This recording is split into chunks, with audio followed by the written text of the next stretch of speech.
মহান স্বাধীনতা দিবস উদযাপন, জাতীয় স্মৃতিসৌধে রাষ্ট্রপতি ও প্রধানমন্ত্রীর শ্রদ্ধা, নতুন বাংলাদেশ গড়ার প্রত্যয়।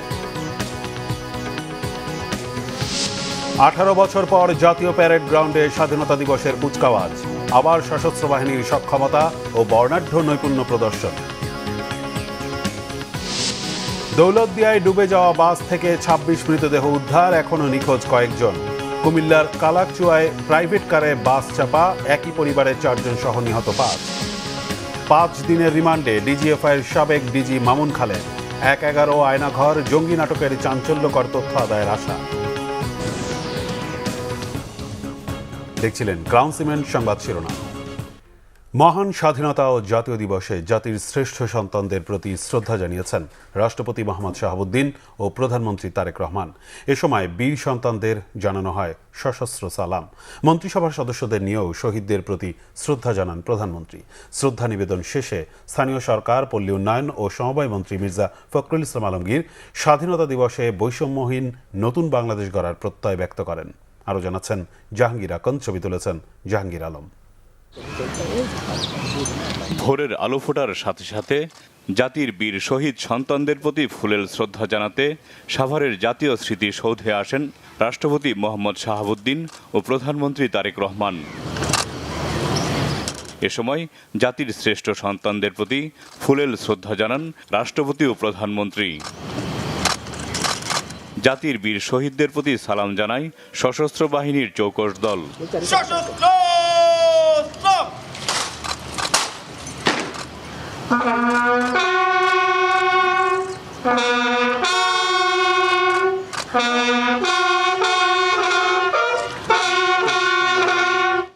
এ সময় কিছুক্ষণ নীরবে দাঁড়িয়ে থাকেন রাষ্ট্রপতি ও প্রধানমন্ত্রী। পরে মন্ত্রিসভার সদস্য ও দলের সিনিয়র নেতাদের নিয়ে জাতির বীর সন্তানদের প্রতি শ্রদ্ধা জানান প্রধানমন্ত্রী তারেক রহমান। এরপর মহান মুক্তিযুদ্ধ, 24 জুলাই অভ্যুত্থান এবং 90-এর গণ অভ্যুত্থানের শহীদ এবং স্বাধীনতার ঘোষক শহীদ রাষ্ট্রপতি জিয়াউর রহমান ও সাবেক প্রধানমন্ত্রী বেগম খালেদা জিয়ার আত্মার মাগফিরাত এবং দেশ ও জাতির সমৃদ্ধি কামনায় মোনাজাত করা হয়। আমাদের দেশের উপর আপনি আপনার খাস রহমত বর্ষণ করুন।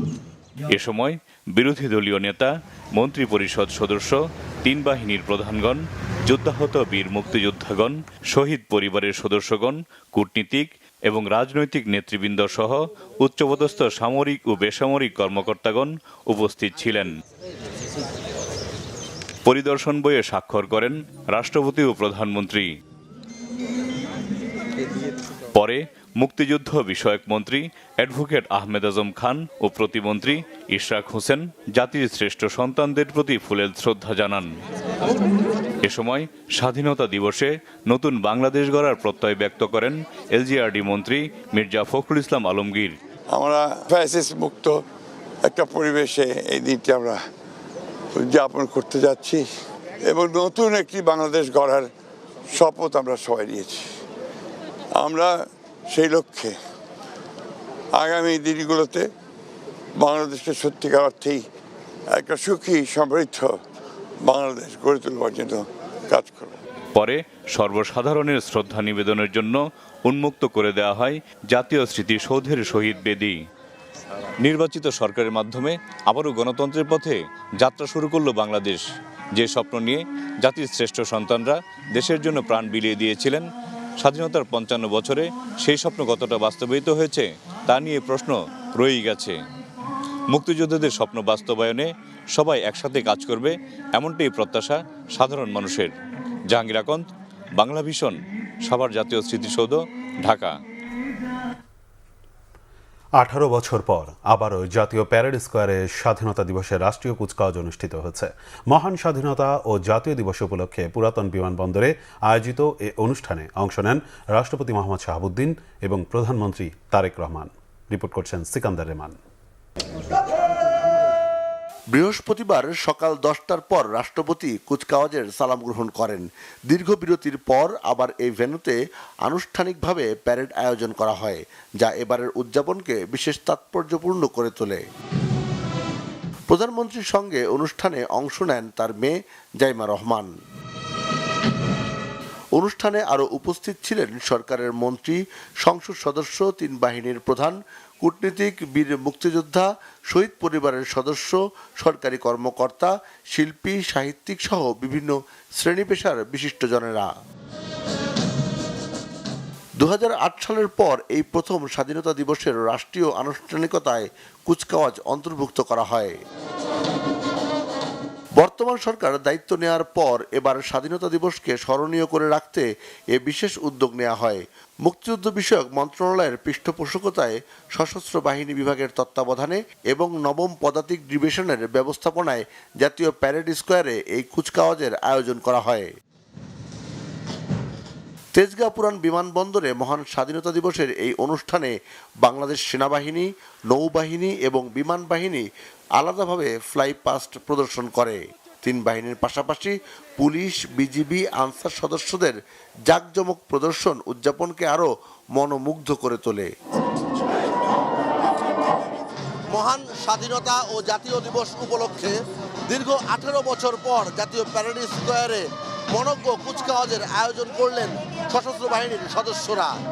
মহান স্বাধীনতা যুদ্ধ থেকে শুরু করে দেশের প্রতিটি দুর্যোগ কিংবা সংকটে সশস্ত্র বাহিনীর ইতিবাচক এবং গৌরবময় ভূমিকা এই কুচকাওয়াজের মাধ্যমে প্রদর্শিত হলো। সিকান্দার রহমান, বাংলা ভিশন, জাতীয় প্যারেড গ্রাউন্ড, ঢাকা। মহান স্বাধীনতা দিবসে মহান স্বাধীনতার ঘোষক শহীদ রাষ্ট্রপতি জিয়াউর রহমান ও সাবেক প্রধানমন্ত্রী বেগম খালেদা জিয়ার সমাধিতে শ্রদ্ধা নিবেদন করেছেন প্রধানমন্ত্রী তারেক রহমান ও মন্ত্রিপরিষদের সদস্যরা। এ সময় ফাতিহা পাঠ ও মোনাজাতে অংশ নেন প্রধানমন্ত্রী। নাবিল জাহাঙ্গীরের রিপোর্ট। সাভারের জাতীয় স্মৃতিসৌধে শ্রদ্ধা নিবেদনের পর প্রধানমন্ত্রী তারেক রহমান আসেন শেরেবাংলা নগরে মহান স্বাধীনতার ঘোষক শহীদ রাষ্ট্রপতি জিয়াউর রহমান ও সাবেক প্রধানমন্ত্রী বেগম খালেদা জিয়ার সমাধিতে। এ সময় শহীদ রাষ্ট্রপতি জিয়াউর রহমান ও সাবেক প্রধানমন্ত্রী বেগম খালেদা জিয়ার প্রতি ফুলেল শ্রদ্ধা জানান প্রধানমন্ত্রী তারেক রহমান। এরপর মন্ত্রিসভার সদস্য ও দলের সিনিয়র নেতাদের নিয়ে শ্রদ্ধা নিবেদন করেন প্রধানমন্ত্রী। এ সময় শহীদ জিয়া ও বেগম খালেদা জিয়ার আত্মার মাগফেরাত এবং দেশ ও জাতির সমৃদ্ধি কামনায় মোনাজাত করা হয়। পরে বিএনপি নেতারা বলেন, গণতান্ত্রিক, সুখী ও সমৃদ্ধ বাংলাদেশের অঙ্গীকার পূরণে কাজ করছে সরকার। জনাব তারেক রহমানের প্রতি অত্যন্ত সারা দেশের মানুষ তারা আশাবাদী, আস্থাশীল এবং এই নেতার নেতৃত্বে বাংলাদেশ অবশ্যই একটা গণতান্ত্রিক, সুখী, সমৃদ্ধ বাংলাদেশে পরিণত হবে এই বিশ্বাস আমাদের সকলের আছে। বাংলাদেশের বিভিন্ন ক্রান্তিকালে জিয়া পরিবার সবসময় জনগণের পাশে ছিল। জিয়াউর রহমান স্বাধীনতার ঘোষণা দেন, বেগম খালেদা যে গণতন্ত্র মুক্ত করেন, তারেক রহমান এদেশে জনগণের ভোটাধিকার ফিরিয়ে দেন। মুক্তিযুদ্ধ, 90-এর গণঅভ্যুত্থান ও 24-এর স্বপ্ন বাস্তবায়নে বিএনপির অঙ্গীকারের কথা পুনর্ব্যক্ত করেন নেতারা। নাবিল জাহাঙ্গীর, বাংলা ভিশন, ঢাকা। মহান স্বাধীনতা ও জাতীয় দিবস উপলক্ষে রাষ্ট্রপতি মোহাম্মদ শাহাবুদ্দিনের সঙ্গে সৌজন্য সাক্ষাৎ করেছেন প্রধানমন্ত্রী তারেক রহমান। বৃহস্পতিবার সন্ধ্যায় বঙ্গভবনে রাষ্ট্রপতি ও প্রধানমন্ত্রীর এ সাক্ষাৎ অনুষ্ঠিত হয়। এ সময় পারস্পরিক কুশল বিনিময়ের পাশাপাশি গুরুত্বপূর্ণ বিষয়ে আলোচনা হয়। সাক্ষাতের সময় প্রধানমন্ত্রী তারেক রহমানের সঙ্গে ছিলেন তার কন্যা জাইমা রহমান। রাষ্ট্রপতি মোহাম্মদ শাহাবুদ্দিনের সঙ্গে ছিলেন তার স্ত্রী ডক্টর রেবেকা সুলতানা। রাজবাড়ীর দৌলতদিয়া ফেরিঘাটে নিয়ন্ত্রণ হারিয়ে যাত্রীসহ পদ্মায় ডুবে যাওয়া বাসটি উদ্ধারের পর এ পর্যন্ত ২৬ জনের মরদেহ উদ্ধার করা হয়েছে। বৃহস্পতিবারের মতো উদ্ধার অভিযান স্থগিত করা হয়েছে। শুক্রবার সকাল ৮টা থেকে আবারও উদ্ধার অভিযান শুরুর কথা জানিয়েছে ফায়ার সার্ভিস। বৃহস্পতিবার সকালে রাজবাড়ী সদর হাসপাতালে মরদেহগুলোর পরিচয় শনাক্তের পর স্বজনদের কাছে তাদের লাশ হস্তান্তর করা হয়েছে। এর আগে বুধবার রাত 12:30টার দিকে প্রায় ৬ ঘন্টা চেষ্টার পর বাসটি উদ্ধার করা হয়। জীবিত উদ্ধার করা হয়েছে ৭ যাত্রীকে। জেলা প্রশাসন ও নৌ পরিবহন মন্ত্রণালয়ের পক্ষ থেকে 2টি তদন্ত কমিটি গঠন করা হয়েছে। লাশ দাফনের জন্য প্রতি পরিবারকে 25,000 টাকা করে এবং আহতদেরকে 15,000 টাকা করে দেয়া হচ্ছে। ঢাকা চট্টগ্রাম মহাসড়কে কুমিল্লার বুড়িচংয়ের কালাকচুয়ায় বাসের ধাক্কায় প্রাইভেট কারে থাকা একই পরিবারের 4 জন সহ 5 জন নিহত হয়েছে। এ ঘটনায় আহত হয়েছে আরও 2 জন। সন্ধ্যা 6টার দিকে মহাসড়কের কালাকচুয়া এলাকায় মিয়ামি হোটেলের সামনে এই দুর্ঘটনা ঘটে। নিহতরা হলেন নোয়াখালীর সোনাইমুড়ি এলাকার বাসিন্দা।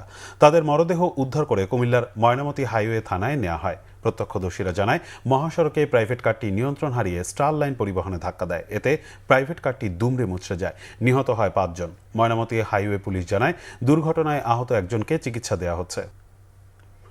জুলাই অভ্যুত্থানের সময়কার মামলায় প্রতিরক্ষা গোয়েন্দা মহাপরিদপ্তর ডিজিএফআই এর সাবেক মহাপরিচালক শেখ মামুন খালেদের 5 দিনের রিমান্ড মঞ্জুর করেছে আদালত। পুলিশের গোয়েন্দা শাখা ডিবির আবেদনের প্রেক্ষিতে বৃহস্পতিবার ঢাকার মেট্রোপলিটন ম্যাজিস্ট্রেট সিদ্দিক আজাদ রিমান্ডের আদেশ দেন। বুধবার রাত 12:30টার দিকে ঢাকার মিরপুর ডিওএইচএস এলাকার বাসা থেকে শেখ মামুন খালেদকে গ্রেফতার করে ডিবি পুলিশ।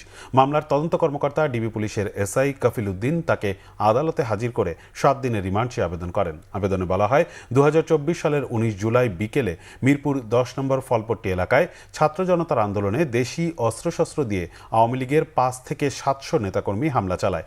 এ সময় শেখ মামুন খালেদের আদেশে আন্দোলনকারীদের উপর নির্বিচারে গুলি চালানো হয়।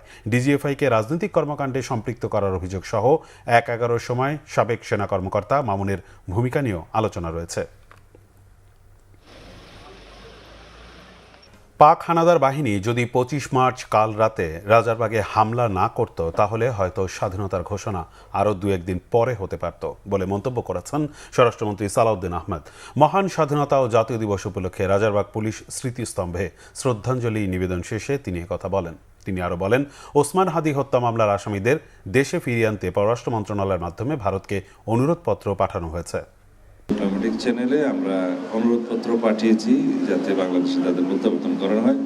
এখানে স্বরাষ্ট্র মন্ত্রণালয়ের ভূমিকা হচ্ছে, আমরা আনুষ্ঠানিকভাবে গ্রেফতারি পরোয়ানা সহ আমাদের অনুরোধপত্র পররাষ্ট্র মন্ত্রণালয়ের মাধ্যমে আমরা প্রেরণ করেছি, যাতে এক্সট্রাডিশন চুক্তি অনুসারে সেই সমস্ত আসামিকে আইন মাফিক বাংলাদেশের কাছে হস্তান্তর করা হয়। ক্ষমতা পেয়ে বিএনপি জনগণকে নিয়ে রাজনীতি শুরু করেছে বলে অভিযোগ করেছে জাতীয় নাগরিক পার্টি এনসিপি। এর ফলাফল ভালো হবে না বলে হুঁশিয়ারি দিয়েছেন দলটির নেতারা। স্বাধীনতা দিবস উপলক্ষে রাজধানীর রূপায়ণ সেন্টারে এনসিপির ঢাকা মহানগর দক্ষিণ শাখা আয়োজিত আলোচনা সভায় দলটির মুখপাত্র আসিফ মাহমুদ সজীব ভূঁইয়া বলেন, বিএনপি সিটি কর্পোরেশনে প্রশাসক নিয়োগের মাধ্যমে গণতন্ত্র ভুলুণ্ঠিত করেছে। তার মতে, সাংবিধানিক ধারা অব্যাহত থাকলে 2029 সালে নির্বাচন হবার কথা।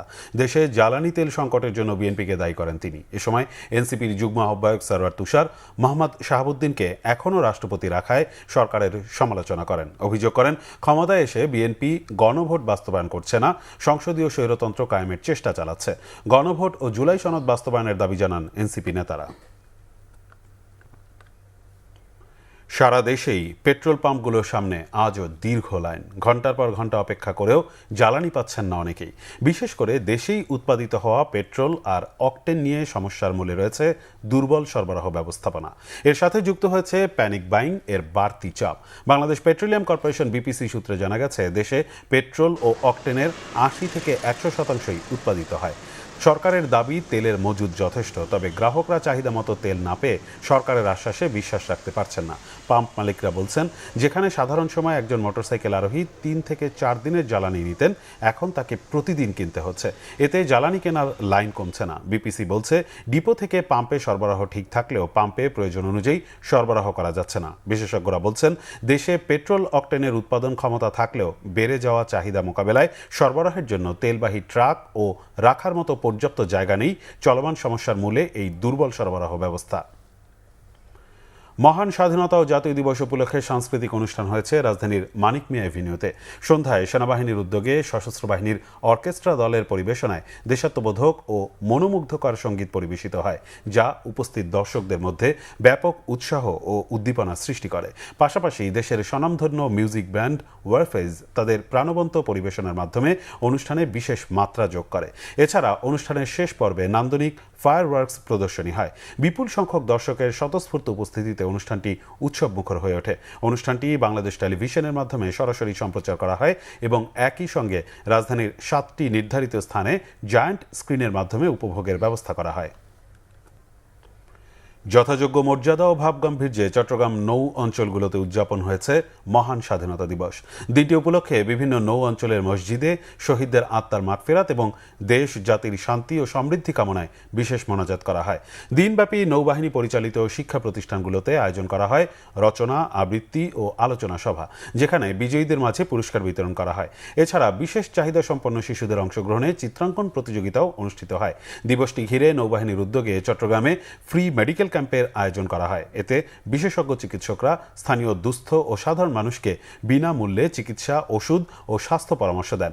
এদিকে চট্টগ্রাম নেভাল বার্থে বানৌজা সমুদ্র অভিযান সর্বসাধারণের জন্য উন্মুক্ত রাখা হয়, যেখানে বিপুল সংখ্যক দর্শনার্থী অংশ নেন। পাশাপাশি নগরীর লাভ লেনে অবস্থিত মেরিটাইম মিউজিয়ামও দর্শনার্থীদের জন্য উন্মুক্ত রাখা হয়। মহান স্বাধীনতা ও জাতীয় দিবস উপলক্ষে জাতীয় স্মৃতিসৌধে পুষ্পস্তবক অর্পণের মাধ্যমে মুক্তিযুদ্ধের বীর শহীদদের প্রতি গভীর শ্রদ্ধা নিবেদন করেছে রাষ্ট্রায়ত্ত রূপালী ব্যাংক পিএলসি। ব্যাংকের ব্যবস্থাপনা পরিচালক কাজী মোহাম্মদ ওয়াহিদুল ইসলামের নেতৃত্বে জাতীয় স্মৃতিসৌধে পুষ্পস্তবক অর্পণ করা হয়। এ সময় ব্যাংকের উপব্যবস্থাপনা পরিচালক হাসান তানভীর এবং মোহাম্মদ হারুনুর রশিদ উপস্থিত ছিলেন। এর আগে জাতীয় পতাকা উত্তোলনের মাধ্যমে মহান স্বাধীনতা ও জাতীয় দিবস উপলক্ষে ব্যাংকের আনুষ্ঠানিক কর্মসূচির সূচনা করা হয়।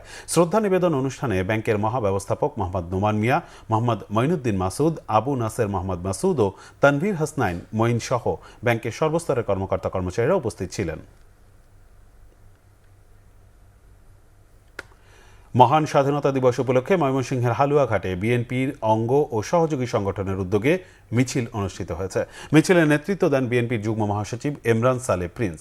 বিকেলে পৌর শহরের ডিএস মাদ্রাসা মাঠে মিছিল পূর্ব সমাবেশে বিএনপির প্রিন্স বলেন, জুলাই সনদ নিয়ে জামাত এনসিপি জোটের মাঠ গরম করার চেষ্টা কখনোই সফল হবে না, বরং তা বুমেরাং হবে।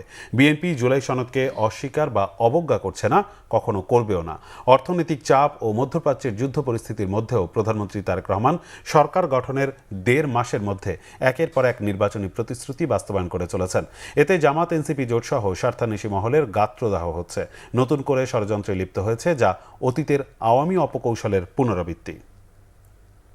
নতুন কুড়ি আসরের মতো এবার খেলাধুলায় নতুন কুড়ি স্পোর্টস চালুর ঘোষণা দিলেন প্রধানমন্ত্রী তারেক রহমান। ঢাকা জাতীয় স্টেডিয়ামে স্বাধীনতা দিবস উপলক্ষে অনুষ্ঠিত প্রীতি ফুটবল ম্যাচ শেষে পুরস্কার বিতরণী অনুষ্ঠানে তিনি এ ঘোষণা দেন।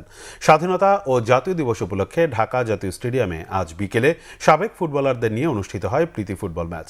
লাল ও সবুজ দলে ভাগ হয়ে যখন সাবেক ফুটবলাররা মাঠে নামার প্রস্তুতি নিচ্ছিলেন, তখন হঠাৎ করে পূর্ব কোনো ঘোষণা ছাড়াই স্টেডিয়ামে হাজির হন প্রধানমন্ত্রী তারেক রহমান। সঙ্গে ছিলেন তার কন্যা জাইমা রহমান, ক্রীড়া প্রতিমন্ত্রী আমিনুল হক সহ সরকারের আরও কয়েকজন গুরুত্বপূর্ণ ব্যক্তি। মাঠে প্রবেশ করেই প্রধানমন্ত্রী ফুটবলারদের সঙ্গে পরিচিত হন। এরপর ডাগআউটে বসেই খেলা উপভোগ করেন। লাল ও সবুজ দলের মধ্যে প্রীতি ম্যাচ শেষে অংশগ্রহণকারী ফুটবলারদের মধ্যে পুরস্কার বিতরণ করেন প্রধানমন্ত্রী তারেক রহমান।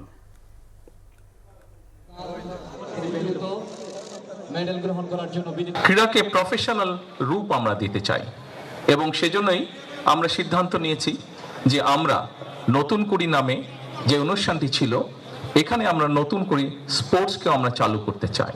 শুধু নতুন করে স্পোর্টসই আমরা চালু করতে চাই না, আমাদের একটি পরিকল্পনা আছে বাংলাদেশের প্রত্যেকটি জেলা, প্রত্যেকটি উপজেলায়, প্রত্যেকটি ইউনিয়নে, স্কুলগুলোর মধ্যে, বিভিন্ন শ্রেণীর মধ্যে আমরা খেলার কম্পিটিশন শুরু করতে চাই। ভবিষ্যতে বিভিন্ন আন্তর্জাতিক ফোরামে যেই খেলাগুলো অনুষ্ঠিত হয়ে থাকে, সেখানে আরও কিভাবে বেশিভাবে আমরা দেশের জন্য সম্মান বয়ে আনতে পারি এবং তার জন্য আমরা সুন্দরভাবে আমরা ভালো খেলোয়াড় তৈরি করতে পারি, সেটিরও আমাদের পরিকল্পনা আছে, সেটিও আমাদের চেষ্টা আছে।